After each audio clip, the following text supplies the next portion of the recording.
તો હેલો વિદ્યાર્થી મિત્રો, કેમ છો? મજામાં? આપણે લઈને આવીએ છીએ પહેલી વાર ગુજરાતી મીડિયમની અંદર ધમાકેદાર 12મા ધોરણના બધા જ ડાયમેન્શન, બધા જ પરિમાણ, એ પણ ગુજરાતી મીડિયમ અને ઇંગ્લિશ મીડિયમ બંનેની અંદર. મોટા ભાગના વિદ્યાર્થીઓનો એક સવાલ હોય કે સર ભૂલ પડે છે, કોઈ વાર પેપરમાં ડાયમેન્શન પૂછાય અને અમે ખોટું કરીને આવી જઈએ. ઘણી વખત ડાયમેન્શન કન્ફ્યુઝન થઈ જાય, ઘણી વખત ભેગા થઈ જાય, એકનું ડાયમેન્શન બીજામાં જતું રહે અને આટલા સહેલા પ્રશ્નો તમે ખોટા કરી નાઓ. ઘણી વખત નીટમાં, જેઈમાં, બોર્ડમાં, ગુજસેટનું કોઈ પણ પેપર આંખો બંધ કરીને પકડી લો, ડાયમેન્શનના 2-3 પ્રશ્નો હોય જ અને રોકડા માર્ક્સ છે રહ્યા. બરાબર? તો પાલક પકોડા ખાધા પછી, એનર્જી લીધા પછી હવે આપણે બધા સરસ જબરજસ્ત 12મા ધોરણના બધા જ ડાયમેન્શન મેં લખી દીધા છે. બધા જ ડાયમેન્શન 12મા ના આવી ગયા. બસ એનસીઆરટી માં આપેલા બધા જ ડાયમેન્શન લખી દીધા છે. આટલા કરી જશો, ઇનફ થઈ જશે. બરાબર? તમે શરૂઆત કરી બેટા ચેપ્ટર નંબર 1 થી, ધ મૂન ફિઝિક્સ. ચાર્જ એટલે કે વિદ્યુત ભાર એટલે કે coulomb, A1 T1 ampere into second. બરાબર? હું અહીંયા લખતો રહીશ જોડે જોડે. અહીંયા લખી દઉં, ચલો, એમ્પિયર ઇન્ટુ સેકન્ડ એટલે એને કહેવાશે કુલમ. બરાબર? કે એટલે કે ડાયલેક્ટ્રિક કોન્સ્ટન્ટ, ડાયલેક્ટ્રિક અચળાંક, newton metre square by coulomb square. બરાબર? તો newton metre square by coulomb square m1 L3 t raised to -4 a raised to -2. બરાબર? ને સોલ્વ કરાવીએ અને જોડે જોડે ચાલો આને સોલ્વ કરાવીએ તમારી માટે. કેવી રીતના સોલ્વ કરવાનો? તો કે kg metre per second square into metre square ભાગ્યા ampere square into second square આવડશે. તો m1 L3 m into m નો 3 ઘાત, સેકન્ડ નીચે આવશે, સેકન્ડ ની 4 ઘાત, ઉપર જશે માઇનસ અને -2. પછી પરમિટિવિટી, મોસ્ટ આઈએમપી પૂછાઈ જાય. પરમિટિવિટી તો કુલમ સ્ક્વેર ભાગ્યા ન્યૂટન મીટર સ્ક્વેર, આનું ઊંધું થઈ જાય. કેમ? કારણ કે k is equals to 1/4 pi epsilon naught, એકબીજાના વ્યસ્ત પ્રમાણમાં છે. ઇલેક્ટ્રિક ફિલ્ડ, વિદ્યુત ક્ષેત્ર ન્યૂટન પર કુલમ, વોલ્ટ પર મીટર. બરાબર? આ બી યાદ રાખવાનું, આ બી યાદ. ઇલેક્ટ્રિક ફિલ્ડ, વિદ્યુત ક્ષેત્રનું ડાયમેન્શન પૂછાઈ જાય. ન્યૂટન પર કુલમ કહેવાય અથવા તો એને વોલ્ટ પર મીટર કહેવાય. બંને વસ્તુ એક જ છે, 1131. બરાબર? એવી યાદ ના રાખવું હોય તો ન્યૂટનનો ફોર્મ્યુલા મૂકો, કેજી મીટર. ન્યૂટન એટલે KG metre per second square, coulomb એટલે એમ્પિયર ઇન્ટુ સેકન્ડ્સ. નીચે આવશે સેકન્ડ ની 3 ઘાત અને 1 ઘાત. આવડશે બેટા? પછી ડેન્સિટી પૂછાય છે. બરાબર? તો કે linear charge density, areal charge density, volume charge density. બરાબર? રેખીય વિદ્યુત ભાર ઘનતા, ક્ષેત્રીય વિદ્યુત ભાર ઘનતા અને કદ વિદ્યુત ભાર ઘનતા. તો બેટા linear charge density lambda is equals to, સૂત્ર યાદ છે, lambda is equals to Q by L. તો coulomb per metre.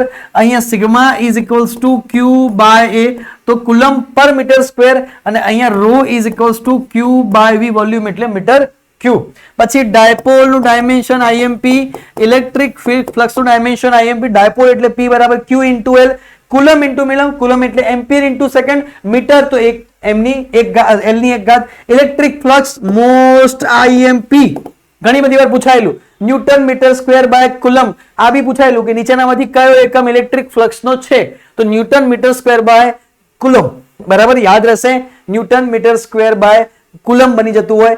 m1 L3 t raised to -3 a raised to -1. યાદ રાખી શકો 1331 ફ્લક્સ માટેનું. બરાબર? ફ્લક્સ નું યાદ રાખી શકો 1331, 100% પૂછાઈ જાય ઘણી વખત. હવે બેટા અહીંયા આપણે આગળ જઈએ ચેપ્ટર નંબર 2 ની અંદર. તો ચેપ્ટર નંબર 2 ના ઘણા બધા ડાયમેન્શન મોસ્ટ આઈએમપી છે, યાદ રાખવાના છે. તો ઇલેક્ટ્રિક પોટેન્શિયલ એનર્જી, તો એનર્જી બરાબર જૂલ બરાબર કેજી મીટર સ્ક્વેર પર સેકન્ડ સ્ક્વેર, તો યાદ જ રહી જશે. એના પછી ઇલેક્ટ્રિક પોટેન્શિયલ તો જૂલ પર કુલમ, જૂલ પર કુલમ મારા બેટા કહેવાશે વોલ્ટ. તો વોલ્ટના ડાયમેન્શનમાં ઘણાને ફરક પડતો હોય કે સર વોલ્ટનું ડાયમેન્શન શું? તો 1231 યાદ રાખી શકાય. યાદ ના રાખવું હોય તો જૂલની જગ્યાએ વેલ્યુ મૂકો, કેજી મીટર સ્ક્વેર પર સેકન્ડ સ્ક્વેર, કુલમની જગ્યાએ મૂકો એમ્પિયર ઇન્ટુ સેકન્ડ. પણ બેટા આર યુ આઈએમપી છે, દિલ બનાવી દઈએ. બરાબર? ઘણી બધી જગ્યાએ યુઝ થશે. પોલરાઇઝેશન P બરાબર કુલમ પર મીટર સ્ક્વેર યાદ રહેશે. કેપેસિટન્સ તો અહીંયા બી આપણે દિલ બનાવી દઈએ. આ બી આઈએમપી છે, એકદમ ખૂબસૂરત. બરાબર? આ બી છે એકદમ ખૂબસૂરત. તો આ ખૂબસૂરત વાળા નીટ જેઈમાં પૂછાયેલા છે કે કેપેસિટન્સ તો ફેરાડે, ફેરાડે એટલે કુલમ પર વોટ. તો કેપેસિટર નું જલ્દી યાદ ના આવે તો તારવતા વાર થાય. તો કેપેસિટર નું યાદ રાખવાનું કે અહીંયા બી ડાયમેન્શન કે 1242. બરાબર? કેપેસિટરમાં યાદ રાખવાનું 1242. તો આ યાદ રાખવાનું બેટા. બરાબર, આ યાદ રાખી લેવાનું, ત્યાં એટલું બધું તારવવા નહીં જો. એક આ ફ્લક્સનું તમારે યાદ રાખવાનું 13 આ બી તમે યાદ રાખી શકો. બરાબર, તો એક યાદ રાખી દેજો, ફેરાડે કેપેસિટન્સ. એનર્જી ડેન્સિટી ઉર્જા ઘનતા આ યાદ રાખવાની જરૂર નથી. એનર્જી ડેન્સિટી એટલે ઉર્જા ભાગ્યા કદ, એનર્જી બાય વોલ્યુમ. બરાબર, એનર્જી બાય વોલ્યુમ નું બીજું સૂત્ર આવશે તો એના પરથી જૂલ બાય વોલ્યુમ. એનર્જી એટલે જૂલ, વી એટલે વોલ્યુમ, તો m1 l/-1 t/-1 એકદમ સિમ્પલ છે. બરાબર, જૂલ નું તમે મૂકશો, નીચે મીટર ક્યુબ મૂકશો, તમને ડાયમેન્શન મળી જશે, તારવી લેવાનું. બરાબર, બધા યાદ નહીં રાખવાના. The moon physics chapter number 3. તો ચેપ્ટર નંબર 3 ના બધા જ ડાયમેન્શન મોસ્ટ આઈએમપી છે, એક પણ છોડવા જેવું નથી, બધા જ મોસ્ટ આઈએમપી.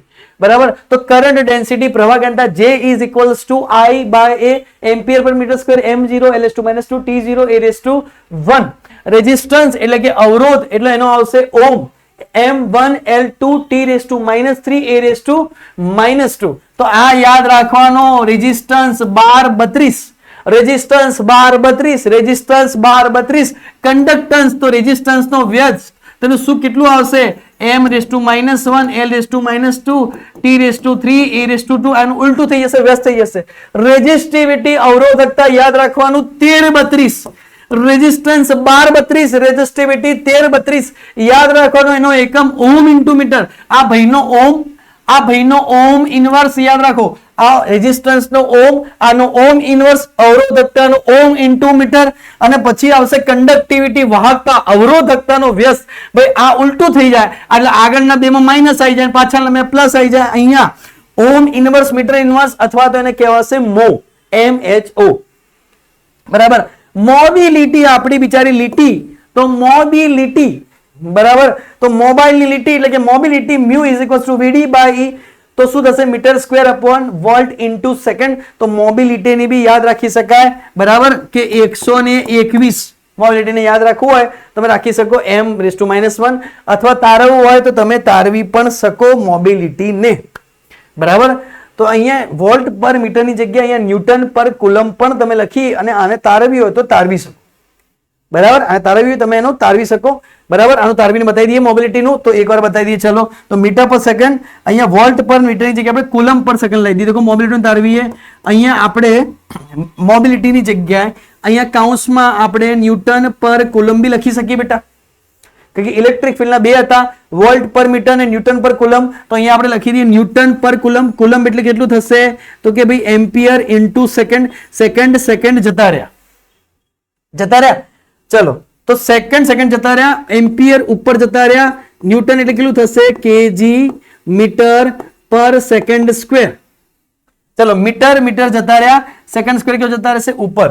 તો m⁻⁻1 a/1 અને સેકન્ડ સ્ક્વેર ઉપર t/2. તો અને તારવવું હોય તો તારવી શકો બેટા. બરોબર, જેવું લાગશે તો હું તારવાઈ દઈશ. ચલો, the moon physics chapter number 4. देखो અહીંયાથી બેટા પરમિએબિલિટી શૂન્ય અવકાશની પારગમ્યતા આની અંદર μ0, પેલામાં એપ્સિલોન 0, પરમિટિવિટી આ પરમિએબિલિટી. આની અંદર બેટા ઓપ્શનમાં એમ કહેશે કે નીચેનામાંથી કયો એકમ પરમિએબિલિટીનો છે. ઓપ્શન માં એવું કહેશે કે નીચેનામાંથી કયો એકમ પરમિએબિલિટીનો છે, નીચેનામાંથી કયો એકમ પરમિએબિલિટીનો નથી. ગુજરાત બોર્ડ 2025 માં, ગુજરાત બોર્ડ 2022 માં આ રીતના પ્રશ્નો પણ પૂછાયેલા છે. નીટમાં પણ એક બે વખત, AIPMT 2012 અને 2014 માં પણ આવા પ્રશ્નો છે. બરાબર, નીચેનામાંથી કયો એકમ આનો નથી, નીચેનામાંથી કયો એકમ આનો છે, તો એકમ પણ આમાં યાદ રાખવા પડશે. તો weber upon ampere into metre, henry by metre, tesla metre by ampere અને ન્યૂટન બાય એમ્પિયર નો સ્ક્વેર. તમે કહો યાદ રાખવું પડે? યા ભાઈ, યસ, 100%, 1000% યાદ રાખવું જ પડશે. અને એકમ બેટા આનો 11-22, એકદમ સિમ્પલ. 11×2 = 22 પરમિએબિલિટી. 11×2 = 22 ફરથી આવશે પરમિએબિલિટી, જોઈશું આપણે. મેગ્નેટિક ફિલ્ડ ચુંબકીય ક્ષેત્ર F = BIL. બરાબર, અથવા આપણે યાદ રખાય તો IBL, આઈ લવ ભારત. તો એના કયા, તો tesla, weber per metre square, newton upon ampere into metre. આનો એકમ કેટલો થઈ જશે? 121. બીજા કોઈનો 121 હતો તો દેખો આનો પણ 121 હતો, -1 2 1. બરાબર, અહીંયા 1 -2 -1. બરાબર, દેખો બેમાં થોડો ડિફરન્સ છે. પહેલામાં પહેલો -1 છે, આની અંદર પાછળ -1. તો મેગ્નેટિક ફિલ્ડની બાજુમાં આપણે લખી દઈએ તમારી માટે યાદ રાખવા માટે મોબિલિટી. જો જે સરખું આવે ને જોડે જોડે રાખી દઈએ. ચલો, આનો છે m-1 T2 A1 બરાબર m-1 T2 A1 બરાબર આનો લખી દઈએ m-2 T2 A1 દેખો બંને સરખા છે તો મોબિલિટી અને મેગ્નેટિક ફિલ્ડ એટલે કે ચુંબકીય ક્ષેત્ર અને મોબિલિટી બંનેને એક જ છે 121 આ જોડે જોડે લખ્યા ચુંબકીય ક્ષેત્ર અને મોબિલિટીના 121 થશે પેલામાં -1 આગળ મોબિલિટીમાં અને ચુંબકીય ક્ષેત્રમાં માઇનસ પાછળ ભાઈ ચુંબકીય ક્ષેત્ર છે બધાને એટ્રેક્ટ કરવાનું છે એટલે એ માઇનસ વધારે આવશે ચુંબકીય ક્ષેત્ર એટ્રેક્ટ કરે એટલે માઇનસ વધારે પેલામાં માઇનસ ઓછો આવશે એવી રીતના યાદ રાખો magnetic dipole moment m NIA અથવા તો પાંચમા ચેપ્ટરમાં m m × l ભણીએ છીએ બંને વાત એક બરાબર અહીંયા m એટલે શું થશે કે ધ્રુવો એટલે કે પોલ આનો કેટલો થશે એમ્પિયર પર મીટર આનો થઈ જશે મીટર તો એમ્પિયર * મીટર સ્ક્વેર આ યાદ રાખવાનું મેગ્નેટિક ડાયપોલ મોમેન્ટ આ IMP છે બેટા મેગ્નેટિક ડાયપોલ મોમેન્ટ આ IMP છે એમ્પિયર * મીટર સ્ક્વેર ચુંબકીય ડાયપોલ મોમેન્ટ ઇંગ્લિશ મીડિયમ વાળા ભૂલ ના કરતા મેગ્નેટિક ડાયપોલ મોમેન્ટ અને મેગ્નેટાઇઝેશન બંને વસ્તુ અલગ છે મેગ્નેટિક ડાયપોલ મોમેન્ટ અને મેગ્નેટાઇઝેશન લખી નાખો આ બંને વસ્તુ અલગ છે બંનેના યુનિટ અલગ છે અને બંને એક એક્ઝામમાં જોડે પણ પૂછાયેલા છે અને ભૂલ કરીને આવે છે છોકરાઓ બરાબર the moon physics chapter number 5 ની બેટા વાત કરીએ તો મેગ્નેટિક ડાયપોલ મોમેન્ટ તો magnetic dipole moment m m * l m એટલે પોલ બરાબર તો એમ્પિયર * મીટર તો ટોટલ કેટલું થઈ જશે એમ્પિયર * મીટર સ્ક્વેર સેમ પછી દેખો આયો મેગ્નેટાઇઝેશન તો મેગ્નેટાઇઝેશન એટલે m/v m એટલે મેગ્નેટિક ડાયપોલ મોમેન્ટ ભાગ્યા કદ તો એનો કેટલો આવશે એમ્પિયર પર મીટર બરાબર મેગ્નેટાઇઝેશન નો એમ્પિયર પર મીટર અને મેગ્નેટિક ડાયપોલ મોમેન્ટ નો શું આવશે એમ્પિયર * મીટર સ્ક્વેર બંને વાત અલગ ચુંબકીય તીવ્રતા મોસ્ટ IMP SI યુનિટ અહીંયાથી પૂછાશે નીચેનામાંથી કયો નથી બરાબર એક વસ્તુ ફિક્સ છે ભાઈ કે ચુંબકીય તીવ્રતાનો કેટલો થશે એમ્પિયર * મીટર મેગ્નેટાઇઝેશન બી થશે એમ્પિયર * મીટર એ વાત નહીં વાત એ છે કે તમારે આ પણ યાદ રાખવા પડશે ને ભાઈબંધો કે newton metre square * tesla newton / weber joule metre cube * tesla joule metre cube tesla inverse બરાબર તો m0 l⁻⁻1 t0 અને a⁻1 આ યાદ રાખજો epsilon r mu r epsilon m એ પરિમાણ રહિત છે ડાયમેન્શન લેસ છે બરાબર એપ્સિલોન r મ્યુ r અને કાય m કાય નું સૂત્ર હતું ને આપણે ભણ્યા હતા આ ત્રણે ત્રણ પરિમાણ રહિત છે ડાયમેન્શન લેસ છે the moon physics chapter number 6 ની બેટા વાત કરીએ તો આ પણ વેરી IMP ચેપ્ટર છે જો કે બધા IMP છે તો મેગ્નેટિક ફ્લક્સ બેટા ચુંબકીય ફ્લક્સ ની વાત કરીએ તો 12 ના ઊંધા 21 ચુંબકીય ફ્લક્સ ગુજરાતીમાં કહીએ તો ગુજરાતીમાં આપણી મમ્મીઓ કહેતી હોય નાના હતા કદાચ તમને તો કહેતા ના પણ અમને કહેતા કે સાલો વેબાર છે શું એ સાલો વેબાર છે વેબાર મતલબ વેબર બરાબર તો ચુંબકીય ફ્લક્સ કેવું છે તો ચુંબકીય ફ્લક્સ એટલે વેબર બરાબર ફ્લક્સ એટલે શું થાય વેબર ઘણા લોકો ભૂલ કરે કે સર વેબર જાણ જો ત્યારે weber per metre square weber તો ચુંબકીય ફ્લક્સ ને કહેવાય બેટા વેબર તો વેબર એટલે શું થઈ જાય ટેસ્લા મીટર સ્ક્વેર વેબર એટલે શું થઈ જાય ટેસ્લા મીટર સ્ક્વેર અથવા વેબર એટલે શું થઈ જાય તો વેબર નું ડાયમેન્શન નીકાળવું હોય તો આ યાદ રાખવાનું ન્યૂટન મીટર / એમ્પિયર વેબર નું ડાયમેન્શન નીકાળવું તો newton metre / ampere m1 l2 t⁻² a⁻1 પ્રેરિત વિદ્યુત ચાલક પર ઇન્ડ્યુસ્ડ ઇલેક્ટ્રિક ફોર્સ EMF અરે યાર આટલું મોટું નામ નથી બરાબર EMF બરાબર શું થાય તો del phi by del t del phi એટલે વેબર del t એટલે સેકન્ડ તો વેબર પર સેકન્ડ તો આને શું આવશે વોલ્ટ તો ડાયમેન્શન કેટલું થઈ જશે વોલ્ટેજ નું આપણે ભણી ગયા 1231 આગળ હાલ વોલ્ટેજ નું ભણી ગયા તો પ્રેરિત વિદ્યુત ચાલક બળની વાત કરે તો શું થઈ જાય વેબર પર સેકન્ડ અથવા તો વોલ્ટ બરાબર જેવી ડાયમેન્શન આવે યાદ રાખજો સેલ્ફ ઇન્ડક્ટન્સ અને મ્યુચ્યુઅલ ઇન્ડક્ટન્સ બંનેના બધા જ ડાયમેન્શન સેમ બંનેના બધા જ SI યુનિટ સેમ બરાબર એકને યાદ રખાવો બીજો યાદ રહી જશે સૂત્ર બંનેના અલગ છે phi બરાબર લી phi બરાબર mi એ તમને શીખવાડ્યા હતા તો બંનેના સેમ એસ અબોવ બરાબર અન્યોનો પ્રત્યય આત્મ પ્રત્યય યાદ રાખવાના volt second ampere henry weber per ampere tesla metre square ampere omega * second joule / ampere square 12 અને 22 આ 12 22 ક્યાંક આવ્યું સર આ 12 22 ક્યાંક આવ્યું ક્યાંક જોયું 12 22 ને તમે ક્યાંક 12 22 ને તમે જોયું યસ સર ક્યાંક 12 22 અમે જોયું, ક્યાં જોયું? બરાબર, તો 12 22 ની પણ અમે 11 22 ને જોયું. શેમાં જોયું? પરમીએબિલિટીમાં. તો હું જોડે લખી દઉં, અહીંયા જોડે લખી દો, યાદ રહે એટલે બેટા કે પરમીએબિલિટી મ્યુ ઇઝ ઇક્વલ્સ ટુ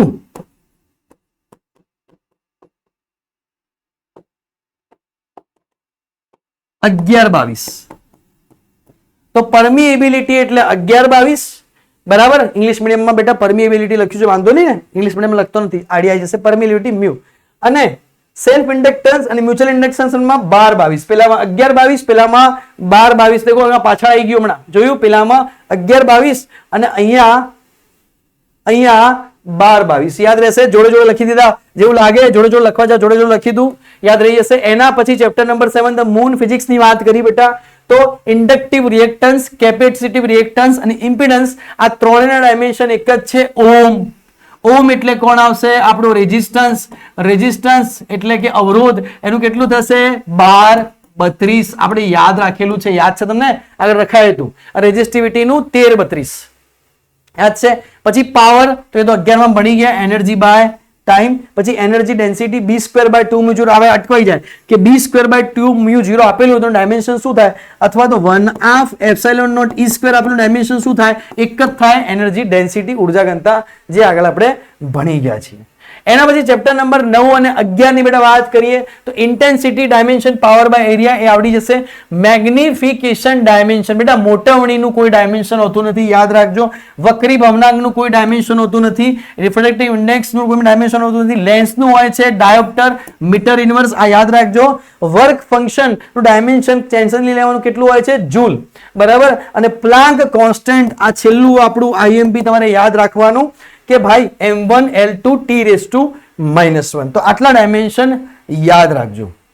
તો થેન્ક યુ મારા પહેલા વિદ્યાર્થી મિત્રો, જબરજસ્ત ઘણું બધું આપણે થઈ ગયું છે. એમસીક્યુઝ થઈ ગયા છે, મોસ્ટ આઈએમપી પ્રશ્નો થઈ ગયા છે, સ્વાધ્યાયના પ્રશ્નો થઈ ગયા છે, એક્ઝામ્પલ પ્રશ્નો થઈ ગયા છે, મોસ્ટ આઈએમપી થિયરી થઈ ગઈ છે, ડેરિવેશન થઈ ગઈ છે.